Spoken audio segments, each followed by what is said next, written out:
you going, guys? Steve here from Australian 4x4 Adventures, and this one is the one everyone's going to be waiting for us. I know it. It's cabinet week.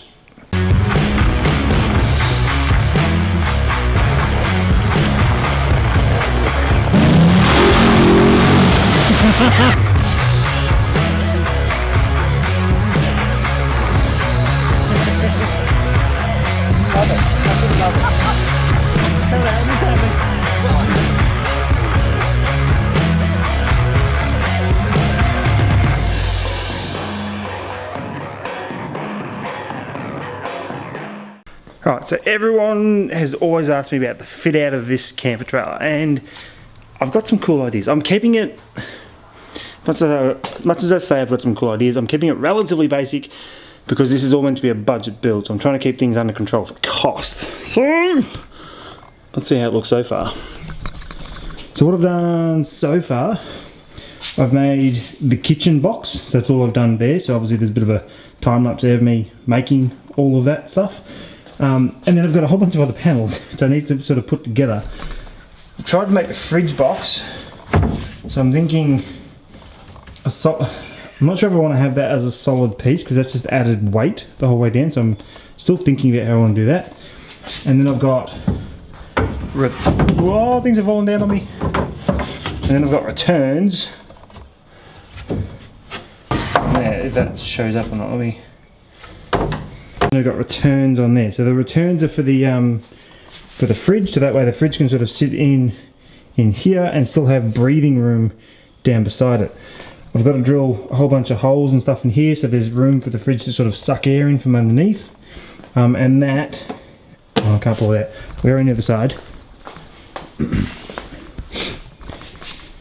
that's basically just hollow all the way through to try and allow for sort of maximum airflow getting around it there. Same for up the top, I've left a gap there on purpose so hot air can escape and get out. I don't want to trap in the hot air, which is kind of worst case scenario pretty much. That's where I'm at the moment. I have actually made the other box there as well, but it's still sitting at work at the moment, so that's probably going to be later in this video. Got all the draw runners as well, they finally turned up, and a switch panel. I never knew it was so cheap to buy a switch panel with switches already pre-wired and everything into it.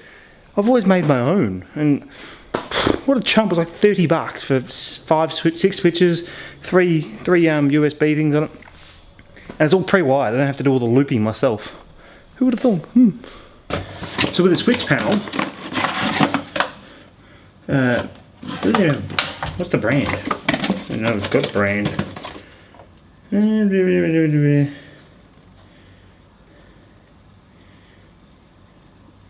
I can't find a brand anyway. I don't know. I'll see if I can put a link down in the description down below. Essentially, 6 switches on there. It's a cigarette lighter, 2 USBs, and a battery voltage gauge.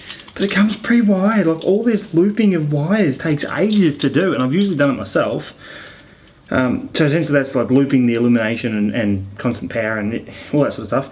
You got one power feed in, one earth. And then you got your illuminations for basically when it's active, so they can be powered almost permanently. I think it's permanent. I'll double check my wiring.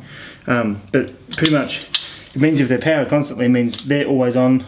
The bottom lights are always on when the switches are off. And then when you flick it over, it switches the switch on, illuminates that light with it. So you're talking purely illumination at this stage. The battery voltage would always be on. Seriously, for 30 odd bucks, I don't know why I haven't done this in the past. Also got the runners from the same place as well. I got all this at the Black Friday sales. Everything was nice and cheap.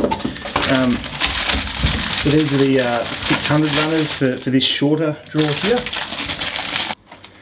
So these are actually 125 kilo rated runners, so nice and heavy duty. There are obviously only the 600 extension. When they're all the way out, they lock out, and you've got to press the lever to push it back in, and they also lock in as well, so you've got to press it to open. Perfect for inside a camper trailer because it means nothing's going to fall in or out, as in the drawer's not going to open and shut, smashing up against the door when it's shut.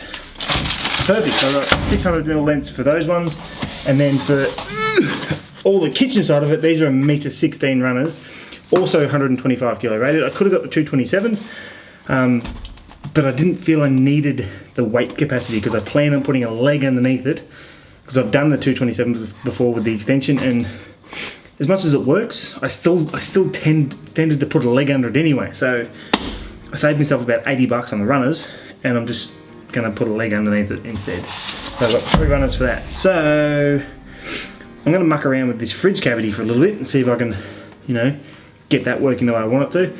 And we'll probably put the runners in today, and then probably take them all out again, because then I want to paint the inside of the box. The reason I want to pre-mount the runners is once I paint it, it's really hard to see a pencil mark. So pre-mount them, screw holes already there, paint it, and that way later on all I've got to do is refix into the screw holes that are already there. Just makes my life so much easier.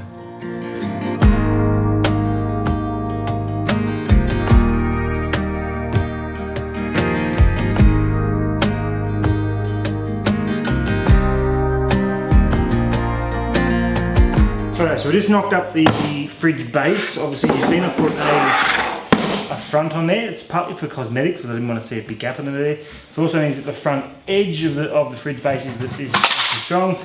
There's no risk of it sort of bowing and walking. It's going to be, it's all Toby's truck.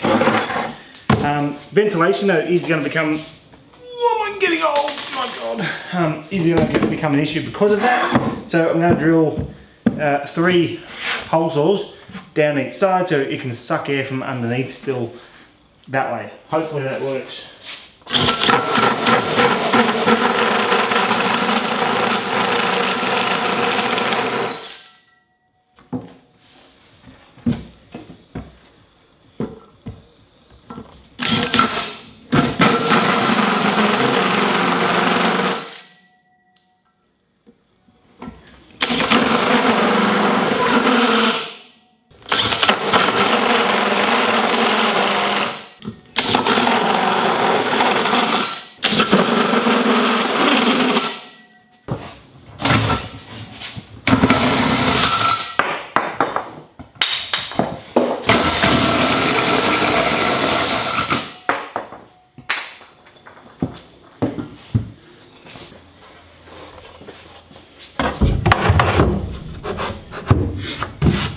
Perfect.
That was a bit of a jiggle to get that one in, sort of bit by bit.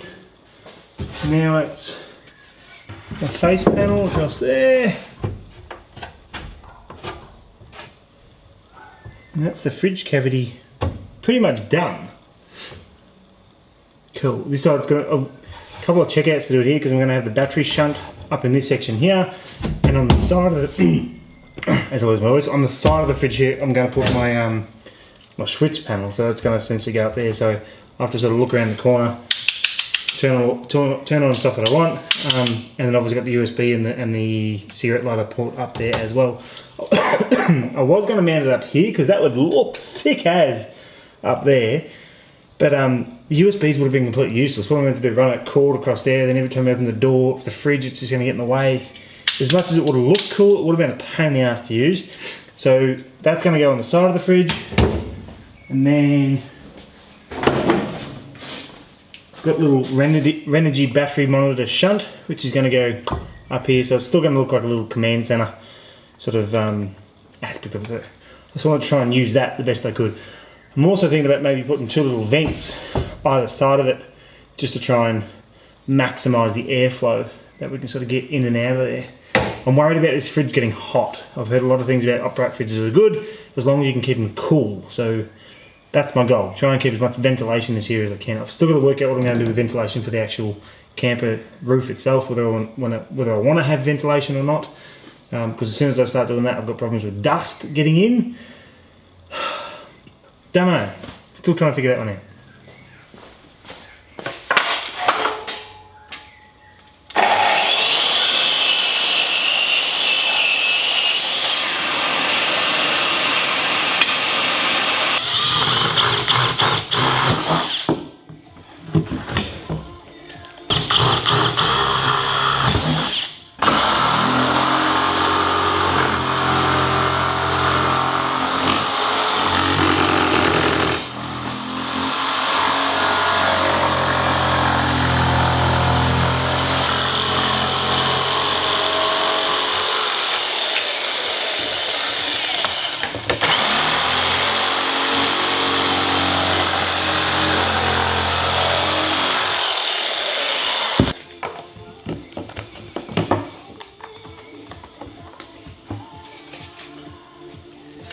I bought one.